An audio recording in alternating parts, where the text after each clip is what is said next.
नमस्कार, capital TV देख रहे हैं आप। मैं हूं आपके साथ पूजा। ब्रेकिंग नाउ में बड़ी खबर महाराष्ट्र की राजनीति से आपको बता रहे हैं, जहां आज औपचारिक रूप से अशोक चौहान ने बीजेपी का दामन थाम लिया है। सीधी तस्वीरें आपको दिखा रहे हैं। आप देखिए कि देवेंद्र फडणवीस की मौजूदगी में और तमाम बड़े नेताओं की मौजूदगी के बीच में अशोक चौहान ने बीजेपी का दामन थाम लिया है।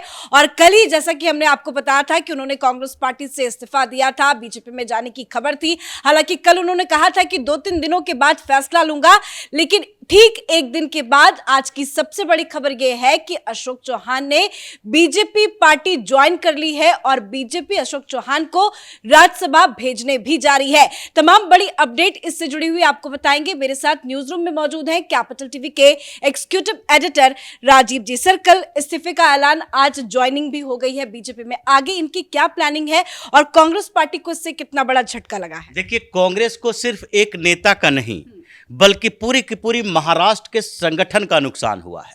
पहली बात तो यह है कि अगर अशोक चौहान ने बोला था कि अभी 2-3 दिन का इंतजार करेंगे, तो इतनी जल्दीबाजी क्या थी? जल्दीबाजी की मुख्य वजह, जैसा आपने कहा, कि राज्यसभा के उम्मीदवार होंगे। अब भारतीय जनता पार्टी अपने तरफ से राज्यसभा भेजने के लिए आश्वासन से ज्यादा उनको ये आश्वासन चाहती है कि आप राज्यसभा में कांग्रेस के विधायकों के साथ जाएंगे। मतलब जिस तरीके से पिछले बार राज्यसभा का चुनाव हुआ था और उसमें उद्धव ठाकरे के एक कैंडिडेट की हार हुई थी, भारतीय जनता पार्टी 6 में से एक ज्यादा उम्मीदवार यानी 7वां उम्मीदवार खड़ा किया था इस आश्वासन पर कि शिवसेना के कुछ विधायक हमारा समर्थन करेंगे। कांग्रेस और एनसीपी के विधायक भी समर्थन कर सकते हैं, क्योंकि महाविकास अघाड़ी के अंदर उस एक्स्ट्रा सीट को लेकर कॉन्फिडेंस किसी के पास था नहीं। और हुआ भी यही, जब सेकंड प्रेफरेंशियल वोटिंग के आधार पर भारतीय जनता पार्टी को एक एक्स्ट्रा सीट का फायदा हुआ था उस समय के राज्यसभा चुनाव में। अब इस बार भी आंकड़ा इसी तरीके से फिट किया गया है। 15 तारीख को नॉमिनेशन का अंतिम तारीख है। अगर अशोक चौहान से 2-3 दिन बाद भारतीय जनता पार्टी ज्वाइन करने के लिए कहा जाता, अभी वो विधायक हैं, विधायक होने के बावजूद उन्होंने पहले इस्तीफा स्पीकर को सौंपा, फिर प्राथमिक सदस्यता से इस्तीफा दिया। एक कांग्रेस का विधायक तो कम हो गया। लेकिन राज्यसभा में अगर देखा जाए अभी का कैलकुलेशन, तो 3 सीटें तो भारतीय जनता पार्टी आसानी से जीत लेगी 6 सीटों में, और उसके बाद एक सीट एनसीपी के अजीत पवार गुट और एक सीट शिंदे गुट को देने की बात कही गई है, क्योंकि इन दोनों के पास अगर एक साथ मिला दें तो फिर उसके बाद 2 सीटें इन लोगों को मिल जाएगी। लेकिन एक अगला सीट जिस पर कांग्रेस को कॉन्फिडेंस था कि वो सीट तो हमारे पास ही जाएगी, क्योंकि अभी जो विधानसभा की स्थिति है, 283 विधानसभा सदस्यों में राज्यसभा की एक सीट के लिए अगर देखा जाए तो 41 विधायकों की जरूरत होगी। यानी पहले वरीयता के वोटिंग अगर होती है तो 41 विधायकों की जरूरत होगी। भारतीय जनता पार्टी अकेले और 1-2 ये जो शिवसेना और एनसीपी अजीत पवार गुट, इन दोनों के विधायकों के समर्थन के आधार पर 3 सीटें आसानी से जीत लेगी। लेकिन ये जो छठा सीट है, जिसको कांग्रेस को लग रहा था हमारे पास 44 विधायक है, अब 44 में 40 की ही जरूरत है, 41 की जरूरत है, तो फिर हमारे पास तो एक सीट कॉन्फिडेंटली जीतने का अवसर मिल जाएगा। लेकिन अब वहीं पर एक समीकरण बदला, अटक गया और अशोक चौहान को केंद्र में लाने की तैयारी हो गई। मतलब राज्यसभा की जो छठी सीट है कांग्रेस को जाने वाली थी, अब भारतीय जनता पार्टी के पास आ गई, क्योंकि अशोक चौहान अकेले भारतीय जनता पार्टी में अभी के लिए आए हैं।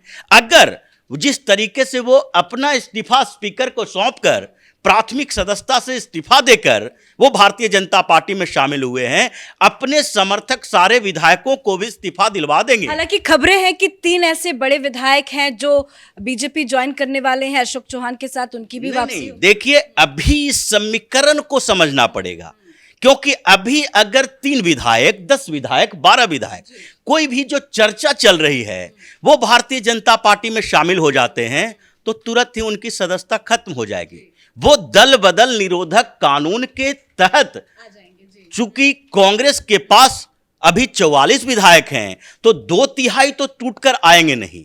ऐसे में डायरेक्ट कांग्रेस उन लोगों को पार्टी से ही निष्कासित नहीं करेगी बल्कि सदस्यता खत्म करने के लिए स्पीकर के पास अपील करेगी, उनकी सदस्यता खत्म हो जाएगी। इसलिए अशोक चौहान ने कहा कि हमारे समर्थक विधायकों को हमने कोई इंस्ट्रक्शन नहीं दिया है, वो लोग अपने आधार पर समय के अनुसार सोचेंगे कि हमें क्या करना है। अब जरूरत अशोक चौहान को राज्यसभा जाने के लिए उन्हीं विधायकों की वोटिंग की है। अब क्रॉस वोटिंग करेंगे, उसके बाद अगर कांग्रेस व्हिप जारी करने के बाद उन लोगों को निलंबित भी करती है, सदस्यता खत्म भी करती है, तो वो तो पहले से ही तैयार है। अगर भारतीय जनता पार्टी ज्वाइन करेंगे तो वो पहले से तैयारी कर चुके हैं कि हम कांग्रेस में नहीं रहेंगे, सदस्य भी नहीं रहेंगे। अब महाराष्ट्र में चुनाव भी इसी साल होना है, लोकसभा के साथ भी हो सकता है, लोकसभा के बाद भी हो सकता है। पूरे समीकरणों को समझ के, अच्छे से सोच समझ के ये बड़ा फैसला और कदम उठाया अशोक चौहान। बिल्कुल, अशोक चौहान ने पूरी स्ट्रेटजी बनाई, क्योंकि 12 विधायक तो इनके पास पहले से इनके गुट में थे। वो ऐसे विधायक हैं जिनको देखा जाए तो पिछली बार शिंदे सरकार जब बना रही थी, विश्वास मत हासिल करना था, तो उस समय अशोक चौहान क्या किए, अशोक चौहान प्लस 11 और विधायक, यानी ये 12 विधायक उस जगह पर फ्लोर टेस्ट के लिए गए ही नहीं, वॉकआउट कर दिया। और कांग्रेस कुछ नहीं कर पाई, क्योंकि कांग्रेस को पता था कि अगर उन लोगों को सस्पेंड करते हैं तो उसी समय वो चले जाएंगे पार्टी को छोड़कर। तो इसलिए कांग्रेस ने उस समय एक स्ट्रेटजी बनाई कि अभी हमें शिंदे से डायरेक्ट फाइट नहीं करना है। अब जब तक हो सके अशोक चौहान और उनके समर्थकों को अपने साथ रखो, स्ट्रक्चरल चेंज करो। और पृथ्वीराज चौहान जो कि बार बार ये दिल्ली में लेटर लिख रहे थे कि देखिए हमारी पार्टी के कई विधायक हैं जो नाराज चल रहे हैं, उन लोगों को समझाना चाहिए। वो बार बार इस बात का जिक्र कर रहे हैं कि अशोक चौहान भी नाराज हैं, वो भी जा सकते हैं। तो इन लोगों ने पूरी स्ट्रेटजी बनाई कि अभी अगर 1 साल से लगभग चल रहा था कि अशोक चौहान कभी भी कांग्रेस छोड़ सकते हैं, उन्होंने उस समय क्यों नहीं छोड़ा? क्योंकि उस समय सामने में कुछ दिखाई नहीं पड़ रहा था। वो महाराष्ट्र में राजनीति नहीं करना चाहते हैं, वो केंद्र की राजनीति करना चाहते हैं, पूर्व सीएम हैं, और उनको महाराष्ट्र की राजनीति में अगर भारतीय जनता पार्टी, एकनाथ शिंदे और अजीत पवार, इन तीनों के साथ सामंजस्य बिठाना पड़ेगा, तो इसका मतलब है आपको एक सामान्य मंत्रालय ही मिलेगा। आप बहुत ऊपर नहीं बढ़ सकते। लेकिन केंद्र में आते हैं और वहां पर भारतीय जनता पार्टी के संगठन को मजबूत करते हैं, इसका मतलब है कि आपको केंद्र में मंत्री बनाया जाएगा, जैसे ज्योतिरादित्य सिंधिया को बनाया गया। ज्योतिरादित्य सिंधिया अगर मध्य प्रदेश की राजनीति में रहते तो भारतीय जनता पार्टी के अंदर इनफाइटिंग शुरू हो जाती कि शिवराज सिंह चौहान हैं, वहां पर कुछ और नेता हैं, मिश्रा जी हैं, ये सारे लोग हैं जो उस दौड़ में शामिल हैं कि कब हम मुख्यमंत्री बने, और वहां पर ज्योतिरादित्य सिंधिया को भी फिट कर दिया जाता तो भारतीय जनता पार्टी के नेता नाराज हो जाते। इसलिए सिंधिया को ऑफर दिया गया कि आप केंद्र में आ जाओ। ठीक उसी तरीके से अशोक चौहान को कहा गया है आपको राज्यसभा की गारंटी देते हैं, राज्यसभा अगर नहीं जीते, अगर आप ये नहीं कर पाए तो फिर आपको लोकसभा में टिकट दिया जाएगा भारतीय जनता पार्टी की तरफ से। लेकिन 90% संभावना इस बात की है कि अभी अशोक चौहान के पास 22 विधायक जो हैं कांग्रेस के, वो संपर्क में हैं। 22 विधायक हैं जो क्रॉस वोटिंग कर सकते हैं। दूसरी बात है, अब एनसीपी जो शरद पवार गुट का है, उसके पास 11 विधायक हैं। अब उन विधायकों के अंदर कंफ्यूजन इस बात को लेकर रहेगा कि हमारा राज्यसभा में कोई कैंडिडेट तो है नहीं, कैंडिडेट तो कांग्रेस का है, जैसे पिछली बार हुआ था। और ऐसी स्थिति में 11 विधायक जो शरद पवार के साथ तो हैं, लेकिन कांग्रेस के इशारे पर चलने के बजाय अजीत पवार के साथ गठबंधन करना सोचेंगे, और इसलिए उन 11 विधायकों का भी समर्थन अजीत पवार इनको दिलवाएंगे, यानी कि अशोक चौहान को दिलवाएंगे। उसी तरीके से शिवसेना की बात देखिए, पिछली बार भी शिवसेना में ऐसे ही हुआ था, कांग्रेस में ऐसे ही हुआ था, एक दूसरे ने क्रॉस वोटिंग की थी। इसी के कारण, क्योंकि सबको लगता है कि हम कांग्रेस को सपोर्ट क्यों करें राज्यसभा भेजने के लिए, तो अगर 20-22 विधायक कांग्रेस के क्रॉस वोटिंग करते हैं, 11 विधायक जो अभी शरद पवार के साथ हैं, 16 विधायक में एक मान लेते हैं, जो कि उद्धव ठाकरे के बेटे आदित्य ठाकरे हैं, वो अपने पिताजी के साथ रहेंगे। लेकिन 15 विधायकों पर किसी को विश्वास नहीं है। जो बचे हुए हैं वो सारे के सारे राज्यसभा में क्रॉस वोटिंग कर सकते हैं। इसीलिए समीकरण लगभग तैयार है कि राज्यसभा की सीट भी कांग्रेस से छीनो, विधायक भी छीनो, और फिर अब चुनाव होगा तो गठबंधन इन लोगों को जिस स्तर पर है, एनसीपी टूट चुकी है, शिवसेना टूट चुकी है, अब कांग्रेस की बारी है, तो तीसरा आधार कांग्रेस के टूटने का आपने गठबंधन का जिक्र किया है तो आज केजरीवाल ने भी पीएससी की बड़ी बैठक बुलाई थी। उससे एक बड़ी खबर ये सामने आ रही है कि आम आदमी पार्टी ने कांग्रेस पार्टी को अल्टीमेटम दे दिया है कि एक सीट लेना है तो लो, नहीं तो हम अपने उम्मीदवारों का ऐलान करने जा रहे हैं। देखिए, आम आदमी पार्टी ने पहले ही ये संकेत दे दिया था।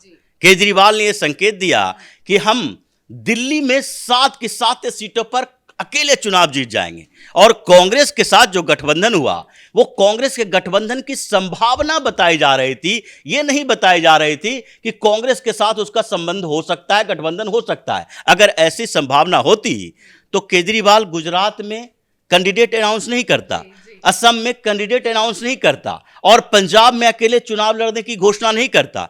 तो कांग्रेस के साथ अगर हर स्टेट में आप उसको चैलेंज दे रहे हो और दिल्ली में भी 1 सीट 2 सीट देने की बात कर रहे हो, कांग्रेस के नेताओं ने यही बात कहा।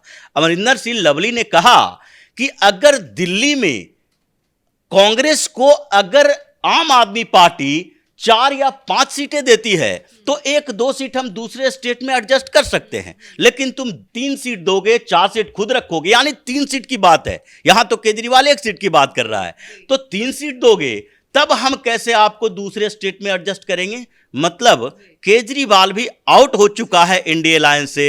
जिस तरीके से ममता बनर्जी ने अनाउंस कर दिया, नीतीश अलग हो गए, जयंत चौधरी अलग हो गए, अब केजरीवाल भी ऑफिशियली लगभग अलग हो चुके हैं। धन्यवाद सर जानकारी के लिए। तो अरविंद केजरीवाल ने भी कांग्रेस पार्टी को बड़ा झटका दे दिया है। आज अल्टीमेटम केजरीवाल की तरफ से दी गई है सीटों को लेकर, और कहीं ना कहीं ये विपक्षी गठबंधन से एक एक करके बड़े बड़े दल धीरे धीरे किनारा कर रहे हैं, और अब अरविंद केजरीवाल की बारी है। हालांकि वो पहले से ही लगातार अलग अलग राज्यों में अपने उम्मीदवारों की घोषणा कर रहे थे, पर सबसे बड़ी टूट जो है कांग्रेस पार्टी में वो महाराष्ट्र में हुई है। कल ही अशोक चौहान ने कांग्रेस पार्टी से इस्तीफा दिया था, और आज अशोक चौहान ने बीजेपी ज्वाइन कर ली है।